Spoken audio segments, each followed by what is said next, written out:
The Chan Handbook. 1. Why investigate Chan? When upside-down thoughts cease, confusion ends. We humans are born confused and die confused. We are confused while asleep and confused while awake. What value is there in that kind of life? So does that mean that we do not want to be human beings anymore? No. We have to understand where we came from when we were born and where we will go after death. Someone may say, I know how to find out about death. I can overdose on drugs or hang myself or jump into a river. Wouldn't I know then? Suicide will not free you from birth and death. It will only increase your karmic burden. We sit in meditation in order to find out a way to ensure that when it is time for us to die, we will not suffer physical sickness, we will not crave wealth, sex, fame, food, or sleep, and our minds will not be upside down. Death should be just as if we had entered into Chan Samadhi. We want to pass away with a smile, be without discomfort, and have Amitabha Buddha welcome us with a golden dais. We want to be able to predict our own passing and to know its coming in advance. We want to know which year, month, day, and even the precise time when we will pass away, once all our tasks have been completed. Cultivation is just for that purpose. If we do not know about that crucial moment, then we will remain confused throughout our entire life. Nor will that confusion end with death. In death after death, we will still be confused. In life after life, we will be unclear. How pitiful to be perpetually confused. The reason we practice sitting in meditation and want to learn Buddhism is because we do not want to be confused. Many people spend their time doing scientific research aimed at trying to determine the makeup and workings of the physical body so that they can reproduce it. Those who seek scientific solutions outside themselves are forsaking the roots and going after the branch tips. When we understand our original self, we will then gain great wisdom. Learning Buddhism will allow that great wisdom to unfold. Freedom over birth and death is freedom to come and go.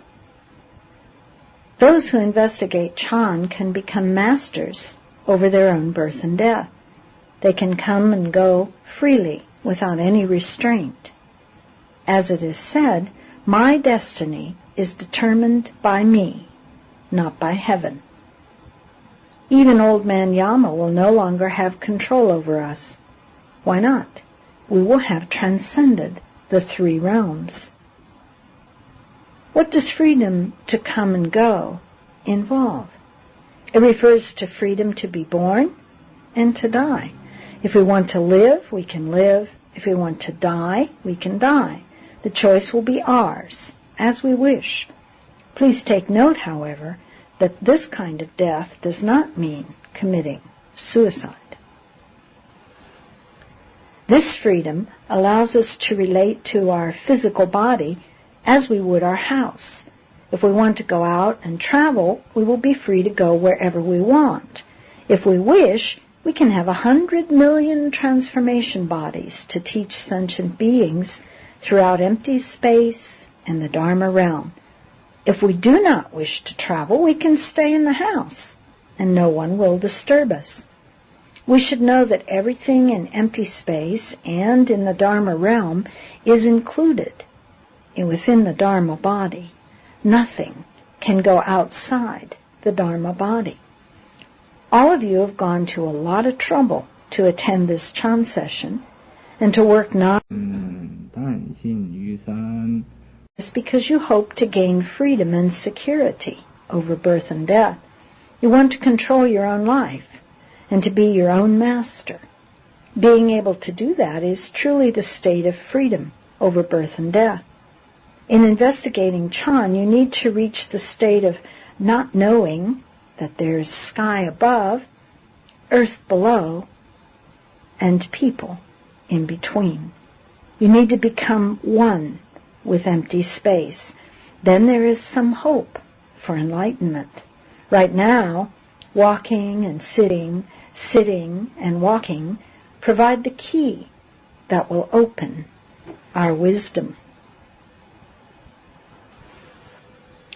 The great functioning of the entire substance is clearly understood. If we do not investigate Chan and do not practice sitting in meditation, we will continue to not know where we came from at birth and where we will go after death. Not knowing those things, we will again be born and die in confusion. To keep living lives in that manner is indeed pitiful. Those who work hard at Chan practice can awaken and recognize who they were before their parents gave birth to them. They will suddenly see everything very clearly. They will understand in fine detail the ins and outs of all matters. They will fathom the great functioning of the true mind. Those who realize such a state are destined to attain the fruition of Buddhahood. In the future, they will attain unsurpassed, right, and equal enlightenment. By investigating Chan and sitting in meditation, we can gain enlightenment. How do we get enlightened? Enlightenment is like unlocking a door that has been restricting our entry and exit. We need a key to unlock that door. Without a key, we will remain locked up in this room forever. So, where's the key? It is right there with you. It is very easy to find. How will you find it? You can do so by investigating Chan and sitting in meditation, or by chanting the Buddha's names, or holding mantras.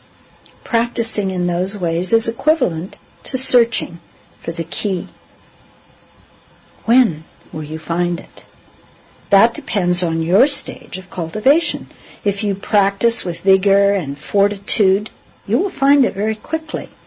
But if you're lazy and lethargic, you will never find it. Not just in this life, but even in future lives you will not find it. This is a very simple principle.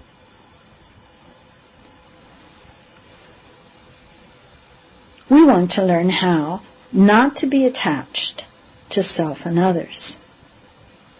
All things come to life each time spring returns. Shatter empty space. Be free and at ease. Break attachments. Let self and others go. Expand to fill the Dharma realm, however vast that is. When we investigate Chan, we have the chance to be enlightened. The brightness of our own self-nature will shine forth just as when spring returns to the great earth and everything comes to life again. Empty space is originally without shape. When even this shapeless void has been shattered, one becomes free. From then onwards, one no longer attaches to the mark of others or the mark of self. The Dharma realm may be large, but we can still encompass it. Having done that, will we not be great heroes? Meditation and samadhi are vital to our Dharma body. Sitting in meditation and cultivating samadhi is like feeding our Dharma body. The physical body needs to be fed and clothed, needs to sleep, and is always busy working to achieve these needs.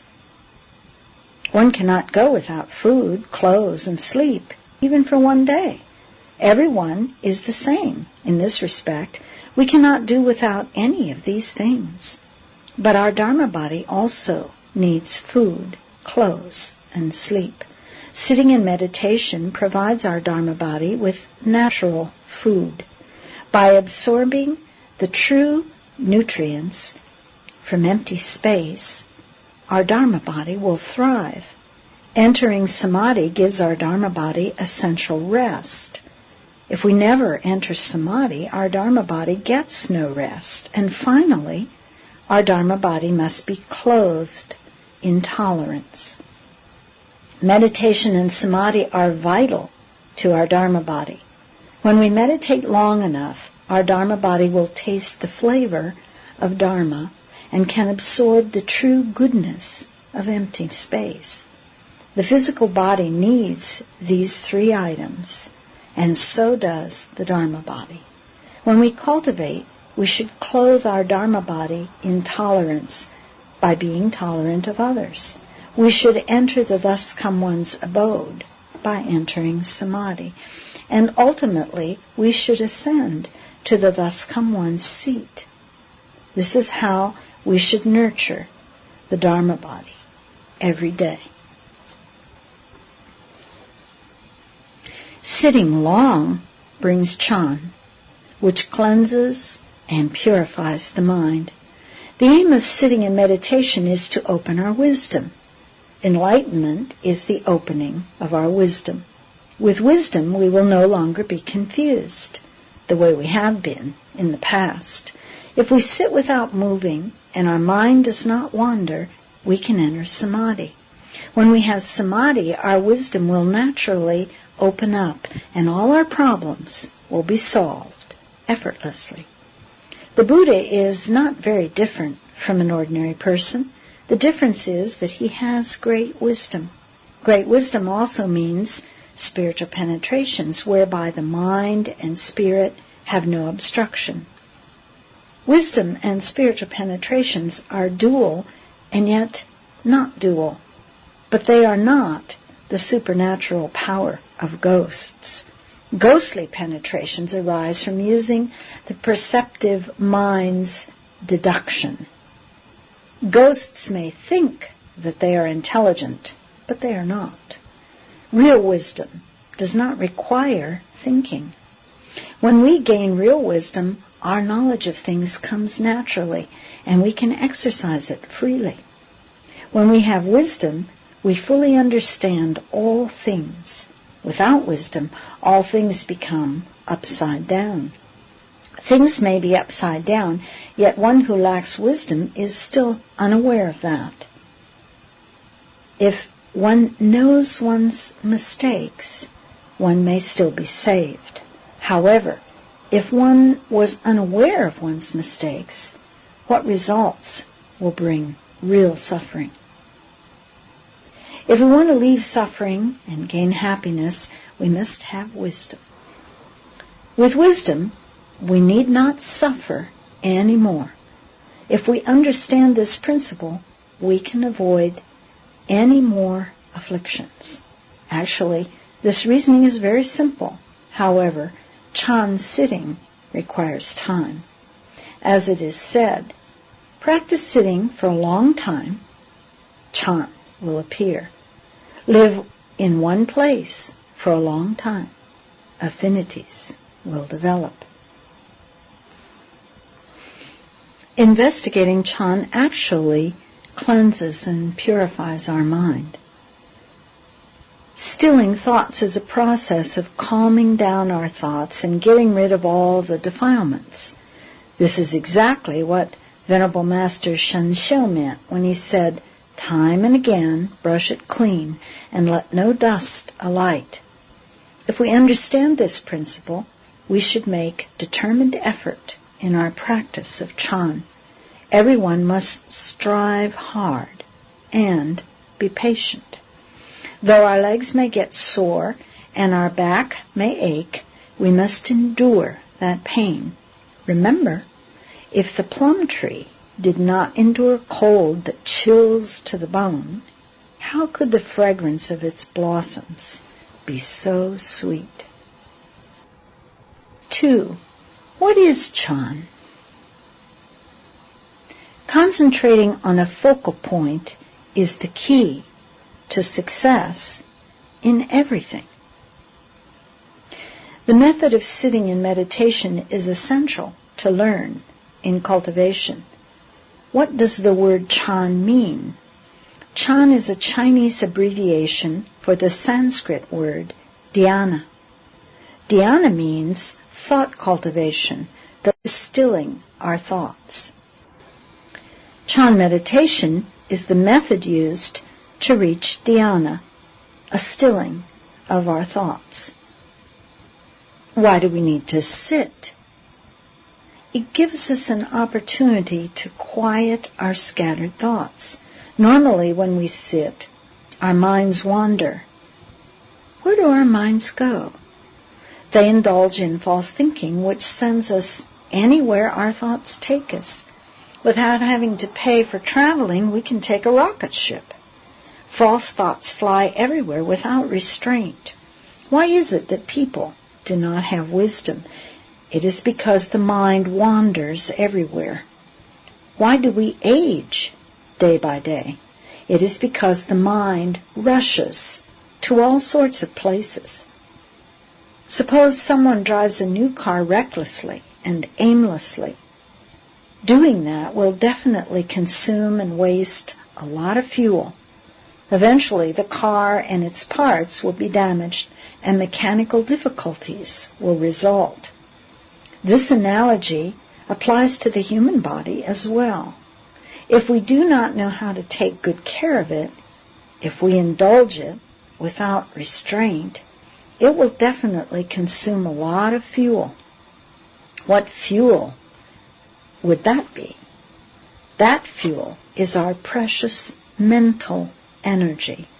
No matter how many times we refuel, we keep using it up. Take, for example, people who consume tonics every day, thinking that they are replenishing their bodies with nutrients. If people do not treasure their mental energy and are self-indulgent, then no matter how many tonics they consume, they will never replenish the wasted energy. As the proverb says, concentrating on a focal point is the key to success in everything. We have to gather our thoughts and concentrate on a focal point. Then we will not deplete our mental energy. In other words, if we know how to drive well, we will not drive around recklessly and meet with an accident. Our car will also last longer. Similarly, if we know how to take care of ourselves, then it is possible to neither age nor die. Twirling a flower, the Buddha revealed the mind-to-mind seal. Shakyamuni Buddha initiated Chan investigation when he held aloft a flower in the Vulture Peak Assembly to indicate the transmission of the subtle and wonderful mind seal, Dharma door. At that time, Patriarch Mahakāssyapa understood the intention of the Buddha and smiled broadly. From then on, the mind seal Dharma door of the Buddhas and Patriarchs was transmitted. Actually, Patriarch Mahakāssyapa was already over 100 years old, and because he vigorously practiced asceticism, he normally would not have smiled. But on this occasion, his smile was an indication that he had just received the Buddha's mind-to-mind seal. Only quiet contemplation can give rise to Chan. Chan means stilling thoughts. We will only realize Chan if we still our thoughts. Samadhi means not moving. If we move, we have no samadhi. By taking Dharma bliss as food, Chan samadhi will manifest. When we cultivate the way, we practice sitting in meditation. To develop Chan, we need to sit down. As we sit in meditation, our skill will manifest. It should not be the case that as soon as you sit in meditation, you fall asleep. That is not Chan sitting. That's just sleeping. Sleeping is not Chan, nor is it Samadhi. In Chan, you do not sleep. The bliss of Chan Samadhi is different from sleeping. When you are sleeping, you have already lost your senses and spiritual awareness. Without any awareness, you sleep confusedly, not knowing anything at all. Entering Samadhi requires one to sit in an upright posture. One sits with a straight back and holds the head straight without nodding or tilting the neck. What is meant by Samadhi power? Samadhi has a certain power that supports and maintains your body in an upright position so that you don't lean forward or tilt back. Sitting upright effortlessly, you can enter Chan Samadhi. In the midst of Samadhi, there is an unimaginable joy that is inexplicable and indescribable. Because it surpasses what your mind can imagine, it is described like this: the path of words and speech is cut off. The place of the mind's activity is gone. In Chan Samadhi, you will experience a bliss that is continuous and unceasing. Experiencing the bliss of Chan Samadhi inspires in us courage and vigor that surpasses the ordinary. That kind of courage and vigor is extremely strong and powerful. No other forces can overcome that type of power. Thought cultivation eliminates false thinking. Chan sitting is also known as thought cultivation. From this definition, we know that it is impossible not to have false thinking during Chan sitting.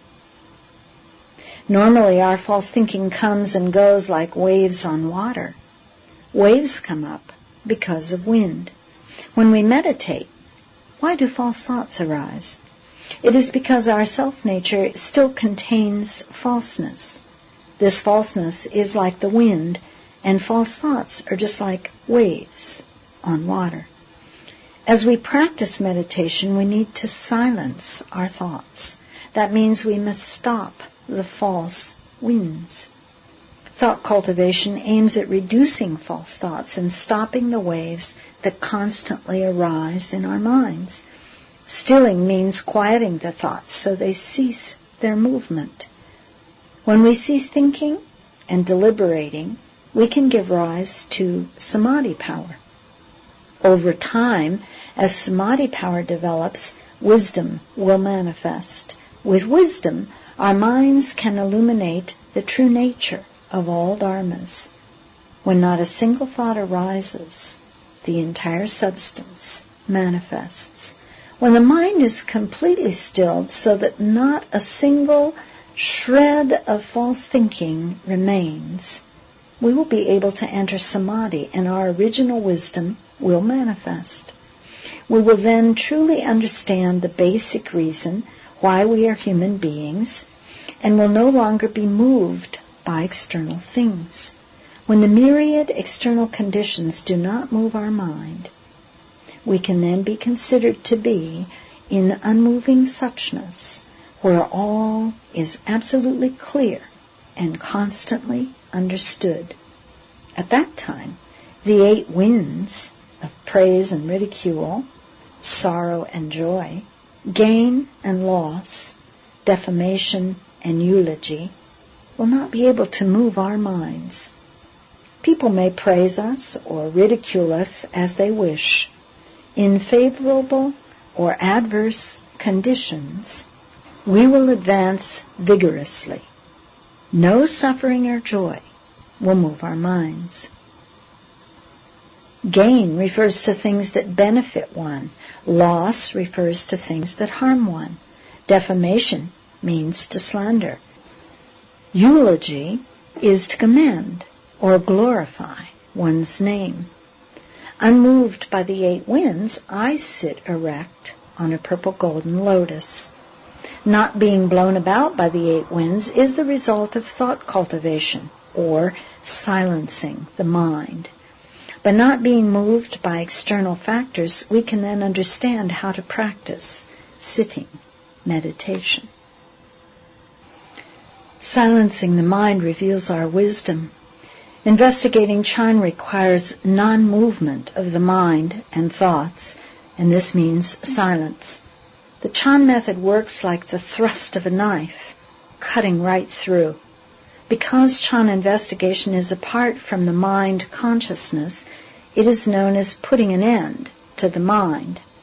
Ending the mind means ending all mental activities of the mind consciousness. Only when all the activities of the false mind are stopped will thoughts be silenced. When that happens, we gain the power of knowing and seeing that comes with suddenly enlightening to the non-arising of all things. We then have patience with the non-arising of people and dharmas, and we certify to the 4 stages of practice, which are heat, summit, patience, and first in the world. 1. Heat. This warm energy comes as we sit in meditation. 2. Summit. That energy rises to the crown of our head as we continue to practice. 3. Patience. It becomes very difficult to be patient, but we must still be patient. 4.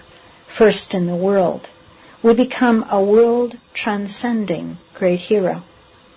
If you want to attain these 4 stages, you must first learn to silence the mind. Our mind consciousness must remain unmoving. Our thoughts are like waves that cannot be calmed. Sitting in meditation aims at stopping the mind consciousness from moving. Eventually, it stops, naturally. Once stopped, the mind is silent. When it is completely silent, wisdom comes forth. When wisdom arises, we become self-illuminating. When silence reaches an ultimate point, the light penetrates everywhere. That is the power of knowing and seeing that comes with sudden enlightenment to the non-arising of all things. The flavor of lightness and ease is infinitely wonderful. What is the flavor of Chan? It is the joy of realizing Chan Samadhi and of obtaining a feeling of lightness and tranquility. This infinitely wonderful experience defies conceptualization and verbal description. Those who have personally experienced this state tacitly accept it. Just as when a person drinks water, he himself will know whether it is hot or cold, so too, lightness and ease is something we ourselves will know when it happens to us. If all of you want to know whether the flavor of Chan is sweet or bitter, you will have to work very hard at investigating Chan. When you have reached a certain state, you will naturally know the flavor. Therefore, you have to investigate. And when you have investigated until the truth emerges, then you will experience the flavor of Chan. Chan is not to be spoken of, but is to be investigated. This is why the Chan sect does not teach using words or literature. Its truth is transmitted outside the teaching. It is a method that points directly at the human mind so that one can see one's own nature and attain Buddhahood. When a person who investigates Chan has reached a high level of attainment, he will never get angry.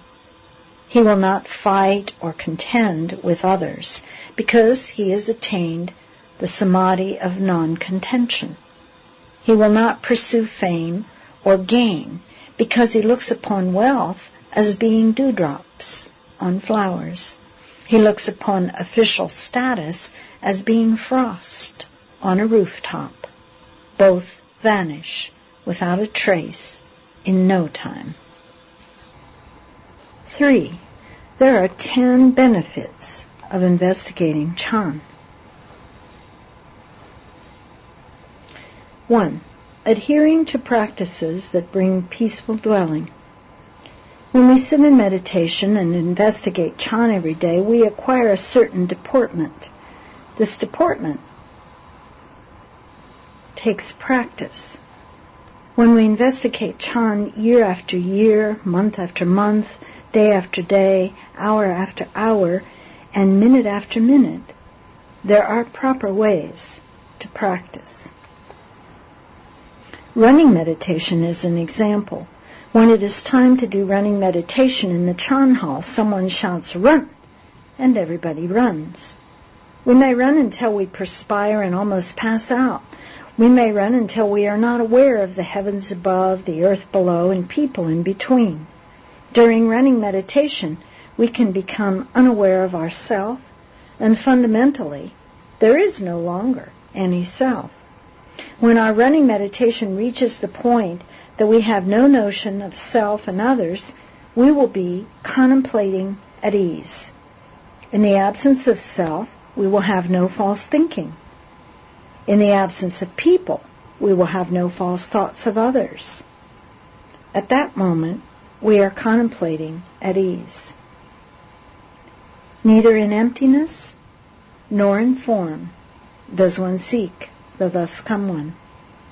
The Buddha does not fall into the categories of emptiness or existence, which means he is neither empty nor does he have substance. Therefore, if we realize that the Dharma body of the thus come one is neither empty nor has substance, then we have seen the Dharma body of the thus come one. We arrive there by adhering to practices that bring peaceful dwelling. 2. Using kindness in what we do. This does not necessarily mean to treat others well. When it is necessary to use kindness, we should use kindness and compassion to teach and cross over the other person. We use the method of gathering in. If we encounter a sentient being who needs to be exhorted or admonished so that he can gain an awakening, we should be motivated by kindness and compassion as we exhort or admonish him.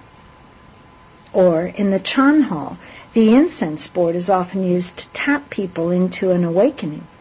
In the Chan hall, there are often cases of people being hit. However, this kind of hitting is different from ordinary hitting, for the intention here is to enable that person to be awakened. This is for his own good, because we hope that he will observe the rules and get rid of his false thinking. That is how to use kindness in what we do. 3. The absence of the heat of regret. The heat of regret is an affliction. In regretting, the mind indulges in affliction, and that generates heat. Therefore, this third benefit means to be without afflictions. 4. Safeguarding the sense faculties. This means watching over the 6 sense faculties. Why do we need to safeguard the 6 sense faculties? If we do not, they will run away. The eyes will be drawn to forms, the ears will be enticed by sounds, the nose will react to smells, the tongue will get involved in tastes, and the body will be influenced by touch, and the mind will indulge in mental constructs. That is why we have to safeguard the 6 faculties until they emit light that shakes the earth. Why do they emit light? The light is emitted when we have no more false thoughts and our original wisdom manifests. When the light of wisdom shines throughout the trichiliocosm, the 6 sense faculties emit light that shakes the earth. 5. Knowing the joy of non-eating. A person who investigates Chan will obtain the joy of Chan as food and be filled with the joy of Dharma. When that happens, then, even though we do not eat anything, we will be joyful. Despite not consuming any food, we would be happy so long as we can investigate Chan. Has this happened to any of you? 6. Being apart from emotional love and desire. When our minds do not entertain thoughts of emotional love and desire, then our minds are clear and pure. Emotional love and desire are defilements, and defilements result in birth and death. Why do ordinary human beings like us experience birth and death? It is because we have not cut off emotional love and desire. Why do ordinary people keep revolving continuously in the 6 paths of rebirth without ever ending birth and death? It is because they entertain thoughts of emotional love and desire, and can never stop doing so. If you cannot cut off love and desire, you cannot end birth and death. As long as we have not ended birth and death, we will revolve continuously in the 6 paths. People who investigate Chan can be apart from thoughts of emotional love and desire, and then the doors of hell will remain closed, and they will not go there. Cultivating will not be done in vain. What does that mean? It means we only need fear that we fail to cultivate. If we do cultivate, we will not pass the time in vain. When we sit in meditation for an hour, our wisdom life will lengthen by an hour. When we meditate for 2 hours, our wisdom life will extend by 2 hours. If we investigate Chan every moment, every hour, every day, every month, and every year, our inherent wisdom will certainly become evident. Hence, Chan cultivation will never be done in vain. For as long as we cultivate, we will not pass the time in vain. 8. Remaining free of demonic karma. Cultivators can keep clear of the karmic power of demons.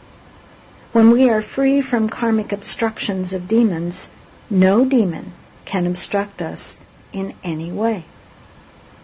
9. Dwelling peacefully in the Buddha's realm. If we can investigate constantly, we will gain this 9th benefit of dwelling peacefully in the Buddha's realm. 10. Gaining complete liberation. This is the benefit that everyone hopes for. Complete liberation means to be without obstructions. Having no obstructions, we realize the clear and pure Dharma body.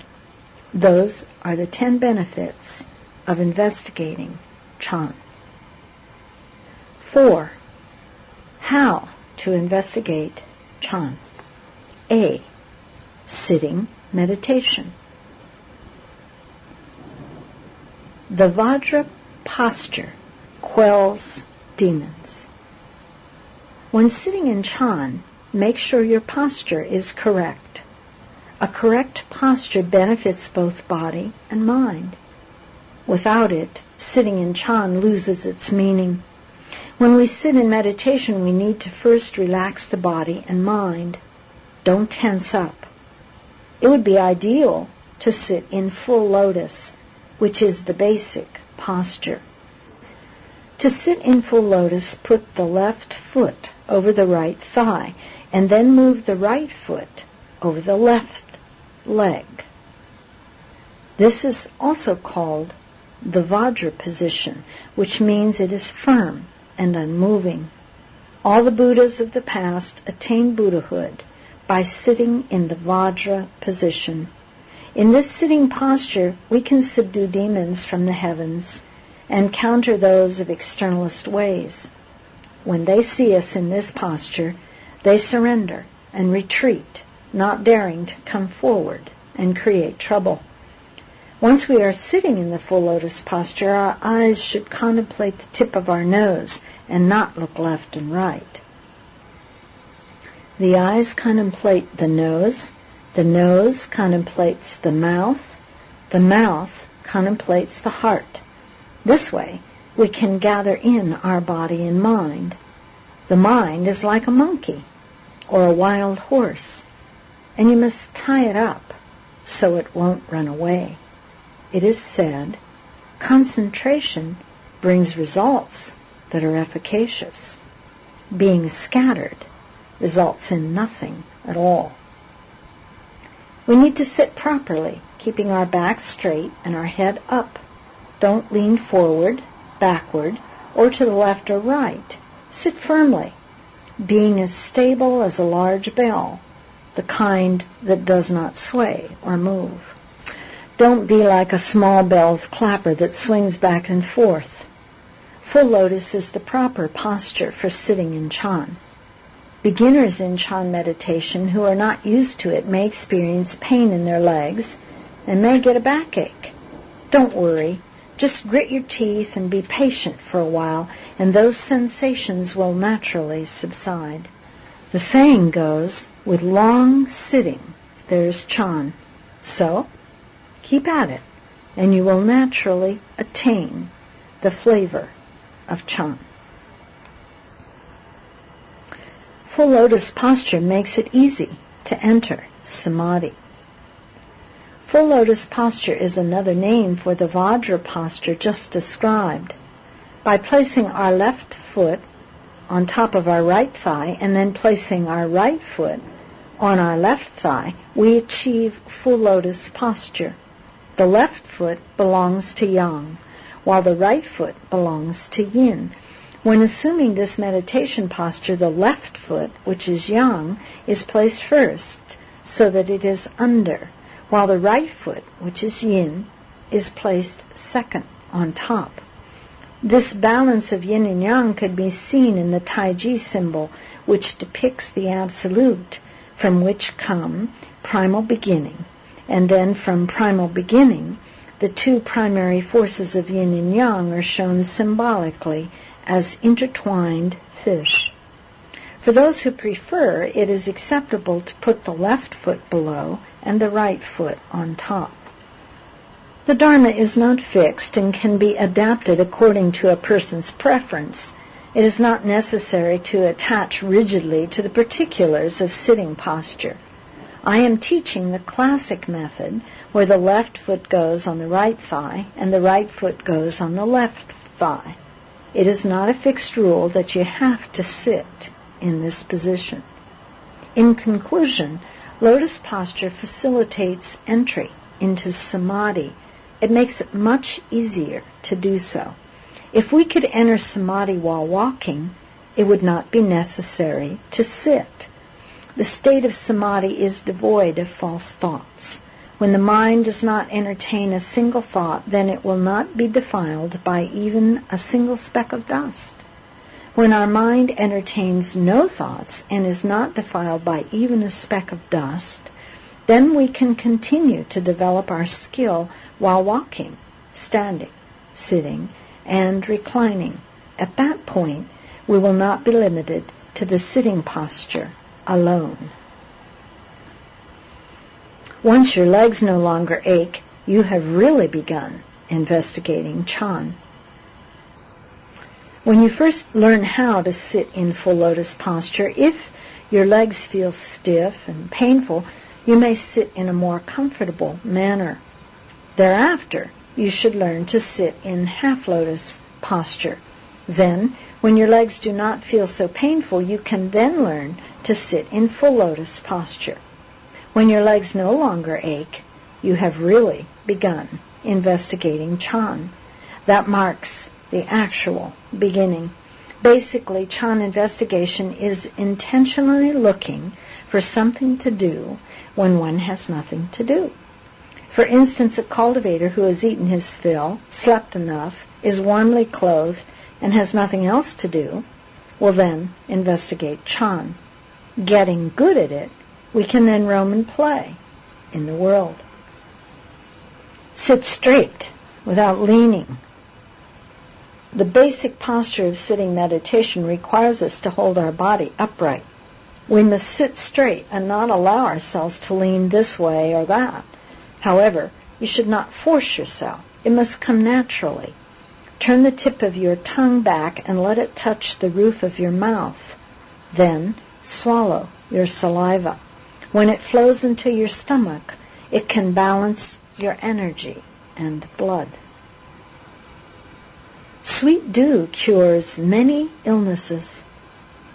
When sitting in Chan with our tongue rolled back so it touches the roof of our mouth, we may generate a lot of saliva. We should swallow it. That saliva is called sweet dew. Why? After we practice Chan sitting for an extended period of time, our saliva becomes sweet. Although it may not be as sweet and thick as sugar or honey, it still has a faint sweetness. When we regularly swallow that sweet dew, we will not feel hungry or thirsty, even without food or drink.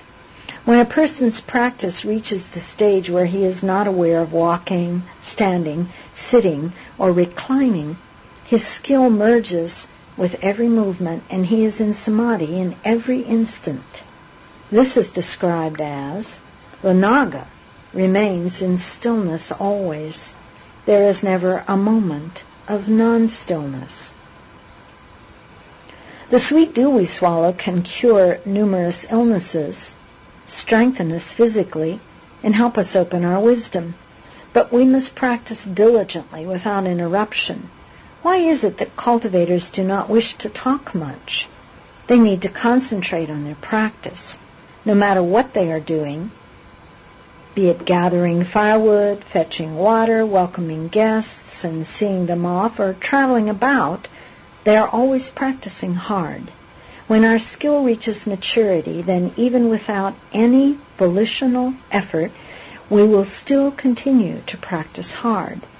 Even without volitional effort, we will be investigating who is mindful of the Buddha. When we investigate to the point that we are not moved by wind or rain, our skill will become such that the wind and rain cannot encroach upon us. Of course, this sort of skill is not accomplished overnight. That is why at all times we have to be mindful of the present.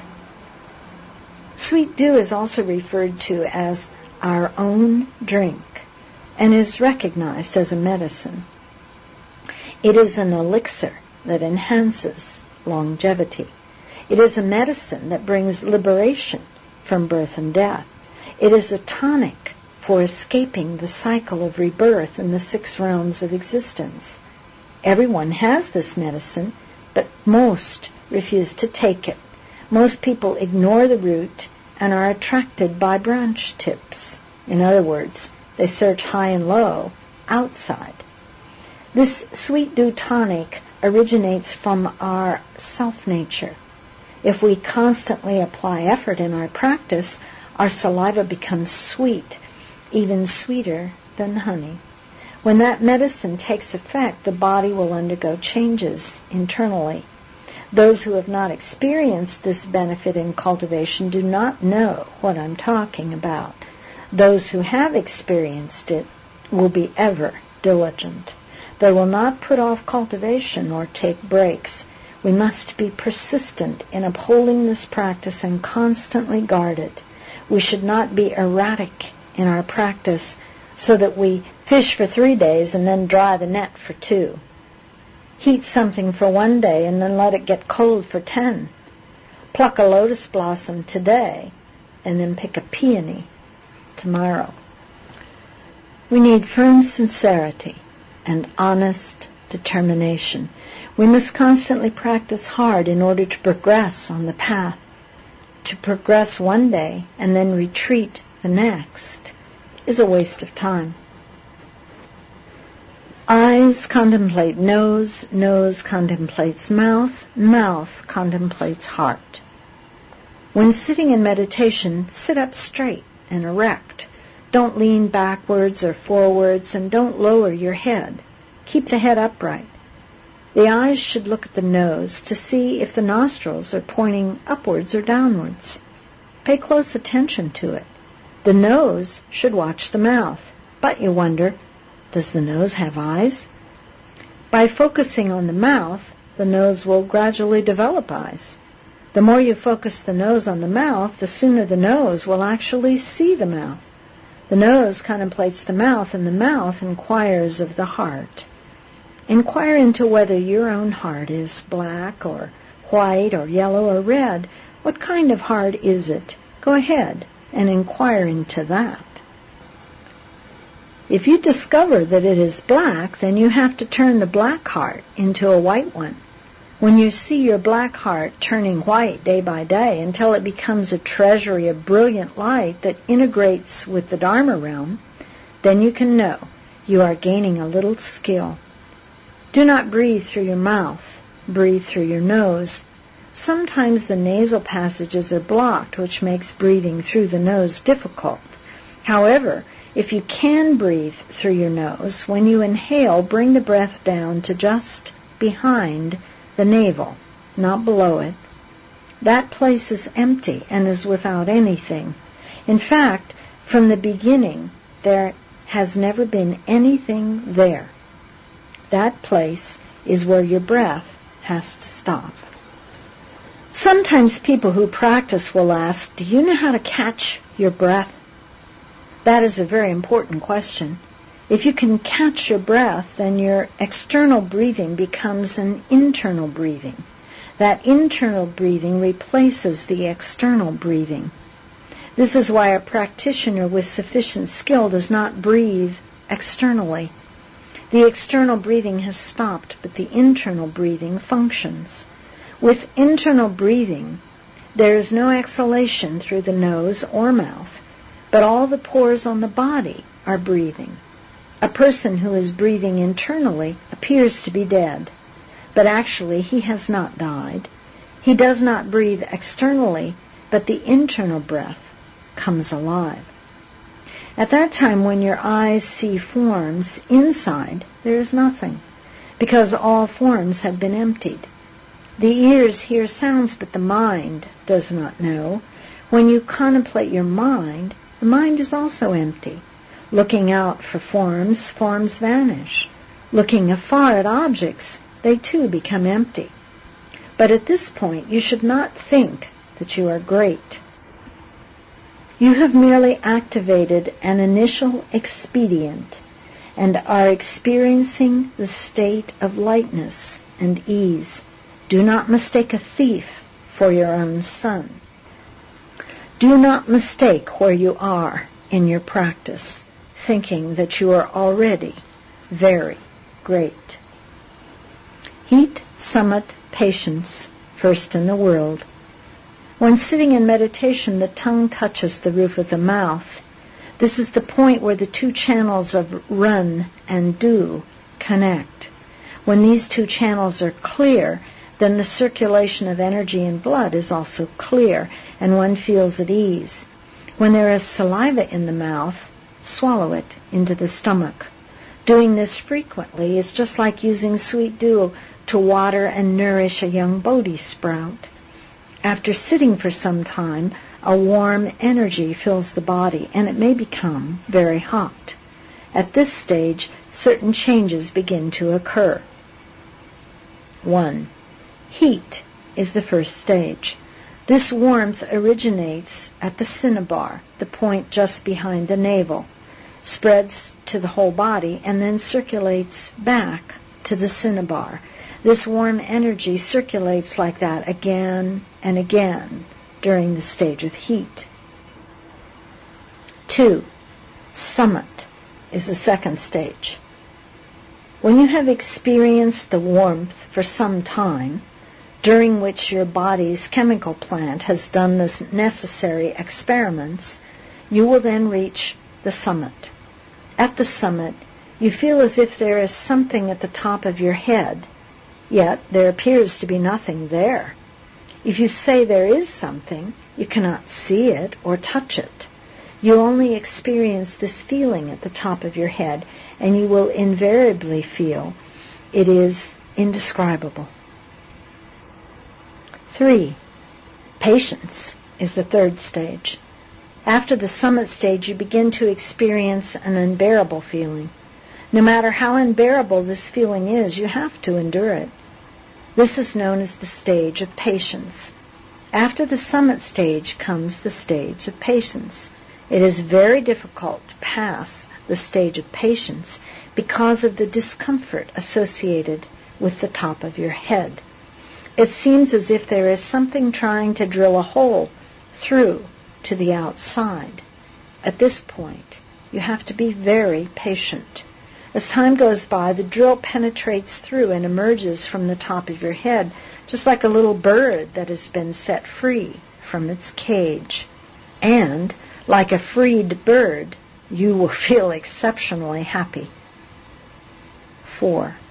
First in the world is the fourth stage. Getting free is called being foremost in the world. This can refer to having the world's foremost patience. It also is known as being the world's number one great personage or the world's number one great hero. As you are peerless, you are called number one in the world.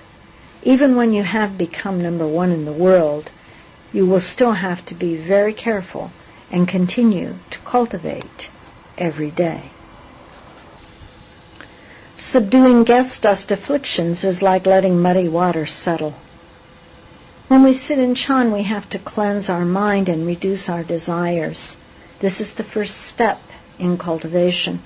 Cleansing the mind refers to subduing afflictions, which are transient, like a guest who does not stay, like particles of dust that fly about. Our turbid afflictions make us like a jar of muddy water. If we keep shaking the jar, the water will remain murky, and we will not be able to see the bottom of the jar clearly. But if, after we pour the muddy water into the jar, we do not disturb the jar, then the mud and silt will settle to the bottom. This is the first step in subduing guest dust afflictions.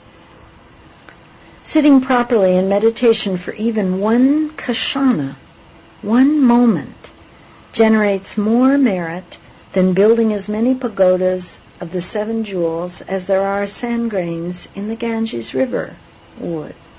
That is because by sitting in meditation we can subdue our guest dust afflictions and allow the silt of the 5 desires to settle down. A clear mind is as a still pool that can reflect the moon.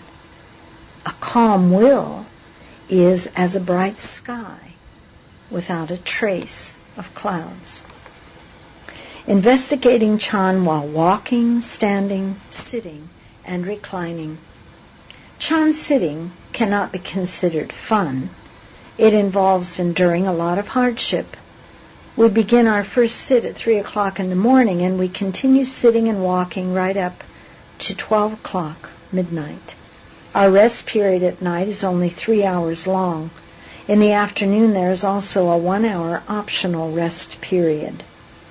During Chan investigation, we have to forget about the body, the mind, the world, and everything else. Even the self must no longer exist. Everything becomes empty. When we reach the state of true emptiness, wonderful existence will appear. Everybody must pay attention to this.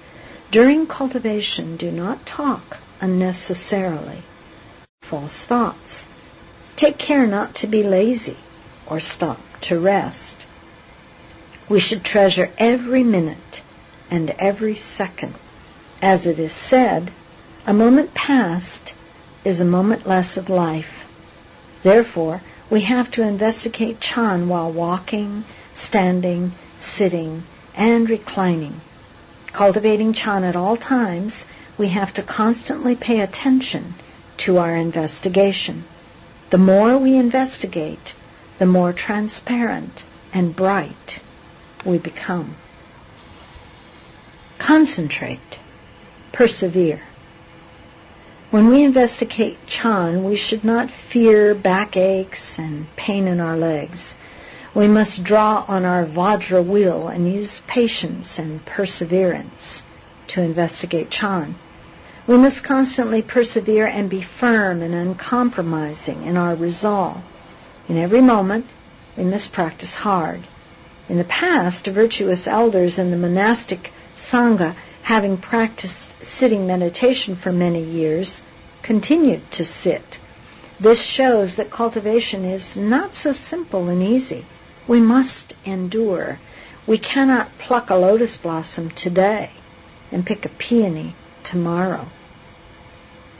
We should not think that by sitting for a day we can become enlightened. We need to understand the importance of patience when practicing Chan sitting. How do we concentrate? Well, imagine the intensity with which a young girl pursues a boy she likes, or how a boy chases a girl.